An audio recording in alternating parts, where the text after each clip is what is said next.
വൈകുന്നേരം ഒരു പലഹാരം ഉണ്ടാക്കാമെന്ന് കരുതിയിട്ടാണ് കുറച്ച് പഴം ഉണ്ടായിരുന്നതും പച്ചരിയും ശർക്കരയും ഉരുക്കിയിട്ടൊരു ഉണ്ണിയപ്പം ഉണ്ടാക്കാമെന്ന് കരുതി.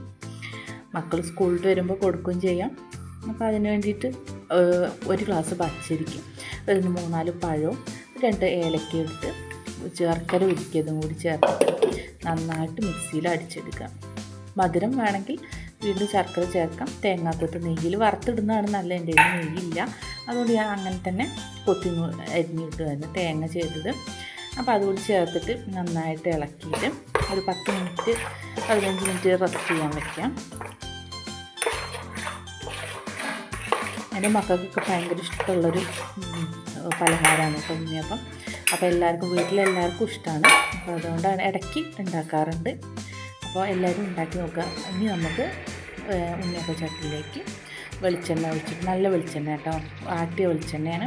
അപ്പോൾ അത് ഒഴിച്ചിട്ട് നമുക്കിങ്ങനെ കുറച്ച്, എൻ്റെ ഉണ്ണിയപ്പ ചട്ടി ചെറിയതാണ്, ചെറിയ ഉണ്ണിയപ്പമാണ് ഉണ്ടാവുക. അപ്പോൾ നിറയെ വെളിച്ചെണ്ണ ഒഴിച്ചിട്ട് അതിലേക്ക് നമുക്ക് കണ്ടില്ല, നല്ല പെർഫെക്റ്റായിട്ട് നല്ല കളറിൽ നല്ല ടേസ്റ്റോടെ നല്ല സോഫ്റ്റാണ് കേട്ടോ ഉണ്ണിയപ്പം. അങ്ങനെ കിട്ടിയിട്ടുണ്ട്. ഞാനിതിൽ അപ്പക്കാരോ സോഡപ്പൊടി ഒന്നും ചേർക്കാറില്ല കേട്ടോ. ഞാനിങ്ങനെ പഴം മാത്രം യൂസ് ചെയ്തിട്ടാണ് ഉണ്ണിയപ്പം ഉണ്ടാക്കുക.